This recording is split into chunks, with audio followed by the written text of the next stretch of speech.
Guys, this is Saurav and you're watching my YouTube channel. Today's our topic is the carotid triangle. So, before jumping into the triangle, I want to tell you one thing that all the triangle that we study in the neck that is seen from the lateral view. Okay, all the triangle is observed from the lateral aspect. So, we will have uh, anterior inferior boundary for a carotid triangle. We will have the anterior superior boundary and we will have the posterior boundary. So let's start. So guys, this muscle, the blue color muscle, the highlighted muscle, is called the omohyoid. It has two belly. This is the superior belly and this is the inferior belly. So superior belly of omohyoid form the anterior inferior boundary of the carotid triangle. Okay, can you see this muscle? This muscle is called the digastric muscle. It has two belly, uh, anterior belly and the posterior belly. So the posterior belly of the digastric muscle forms the anterior superior part of the or boundary of the carotid triangle. And guys, this muscle is called the sternocleidomastoid. So this is the posterior boundary. Actually, this is the anterior boundary of the sternocleidomastoid. The anterior boundary of the sternocleidomastoid forms the posterior boundary of the carotid triangle. Now it comes to roof. Roof is formed by the investing layer of deep cervical fascia, okay, and platysma. Okay, these two structure forms the roof. Now it's come to floor. Guys, floor is formed by four muscle. Okay, this muscle is called the thyrohyoid muscle. It is the one of the muscle forming the floor. The next muscle that forms the floor is uh, hyoglossus muscle. Okay, this is like a very small part of the hyoglossus muscle contribute in the formation of the floor of the carotid triangle, but it contributes. Now the two major muscle uh, that form a very large part of the floor, that is your inferior pharyngeal constrictor, this blue color, as well as the middle pharyngeal constrictor. So these four muscle forms the triangles of the neck. What was the four muscle? The first was the thyroid. uh, the second is the hyoglossus. Okay, third and the fourth are the constrictor, that is the inferior constrictor and the middle constrictor. So these four muscle forms the floor of the carotid triangle. Okay, now we will see the content of the carotid triangle. The content of the carotid triangle are: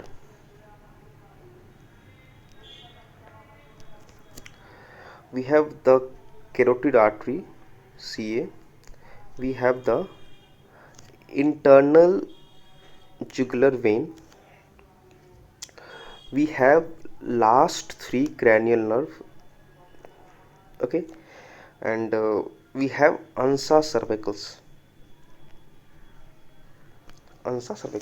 We have these things, and we have carotid C2. So first we'll start with the arteries. How are the arteries in the carotid triangle? So can you see this artery? This artery is called the common carotid artery. uh, it is a branch from the brachiocephalic trunk on the right side. So so in the carotid triangle, the common carotid artery divides into two: the internal carotid artery as well as the external carotid artery. And the external carotid artery gives the five branches in the carotid triangle. But in this model, all the branches are not exactly inside the carotid triangle. So we will correct it and we will see in the way that is given our syllabus. So let's see the branches. So guys, first branch is the ascending pharyngeal artery. Okay, it is the first branch. It will go backward and it will provide the, it will go posteriorly and it provides the pharynx. Okay, the second branch is the, this branch, can you see, this branch is the superior thyroid artery.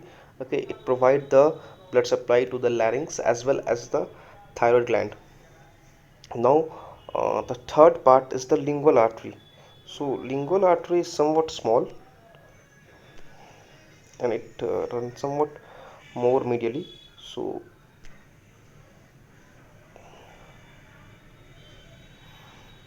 this artery, small artery, this artery is the lingual artery. It will go to the tongue and provide the blood supply to the tongue. And the fourth artery is the facial artery. Okay, uh, see, the facial artery itself is a question, so we'll see the facial artery in detail in the next video, but as a time being we will see the branches that is given by the sternal carotid artery in the carotid triangle. So the last branch is the occipital artery. So these five branches, let me write.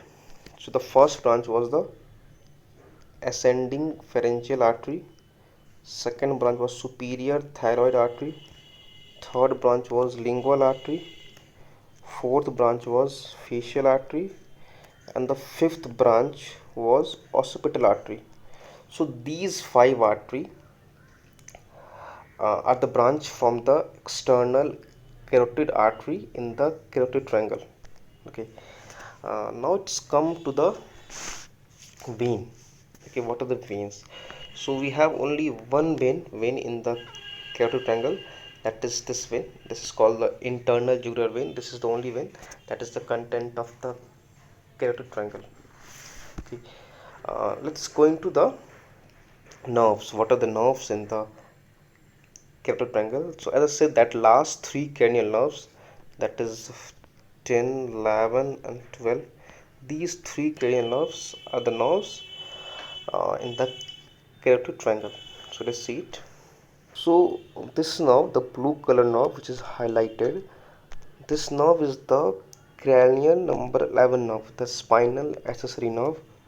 What it does, it will go to the trapezius. It provides the innervation to the trapezius sternocleidomastoid. Actually it pierces the sternocleidomastoid. Note that if this is the sternocleidomastoid, the spinal accessory nerve will come and pierces the sternocleidomastoid and then provide the innervation to the trapezius. So please note that, it is important. Now the most important nerve is the vagus nerve. This is the vagus nerve, the cranial nerve 10. It gives the branches here. It gives the pharyngeal as well as the laryngeal branch here. So pharyngeal branch you will see in the pharynx, and the laryngeal branch I had already covered in the larynx video. So if you haven't seen that video, go and watch that video. So uh, now the last nerve, that is the hypoglossal nerve. Okay, the hypoglossal nerve, it is the cranial nerve number 12. So what it does, it will go and it provides the innervation to the tongue, all the muscle of the tongue except the plateau-gloss muscle. So we had seen all the three nerves, the three cranial nerve, that is vagus nerve, spinal accessory nerve and the hypoglossal nerve. Now we will see the ansa cervicals. So ansa cervical is formed by the C1, C2 and C3. It is formed from the C1, C2 and C3 root. All these three root will combine together and will form a loop in the carotid triangle. So note that ansa cervicals provide innervation to all the infrahyoid muscle except thyrohyoid.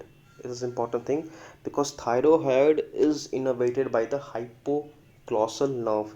Okay, so let's see the branches from the ansa cervicals. So it gives the branches to the omohyoid. Okay, it will give the branches to the sternothyroid. It will give the branches to the sternohyoid. Okay, and this is again the branches for the omohyoid. This is for the superior belly. This is for the inferior belly. Okay, this is for the sternohyoid. This is for the sternothyroid. Okay, last and the most important thing, that is because of that the carotid triangle is very important. That is the carotid sinus and the carotid body. Okay, there will be a bulging either at the junction of the bifurcation of the common carotid artery or at the beginning of the internal carotid artery. At these two places we will see the bulging. Okay, and this bulging is called the carotid sinus. What is that? What it does, it is a pressure receptor, it is the brachoreceptor. Okay, the brachoreceptor is present here, it monitor the blood pressure. So any damage to these area will affect your blood pressure control system, so this is important. Now the second important thing is the carotid body. So carotid body is present behind the bifurcation point of the common carotid artery. It will present somewhat here. Let me tilt it. It will present somewhat here. So in the behind, okay, it is the chemoreceptor.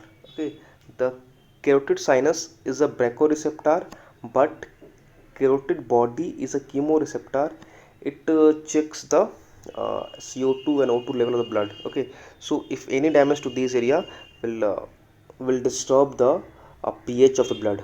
Okay, now the things that note that all either carotid sinus or carotid body both is supplied by three nerve. Okay, the first one is the glossopharyngeal nerve, the second one is the vagus nerve, okay, and the third is the sympathetic nerves.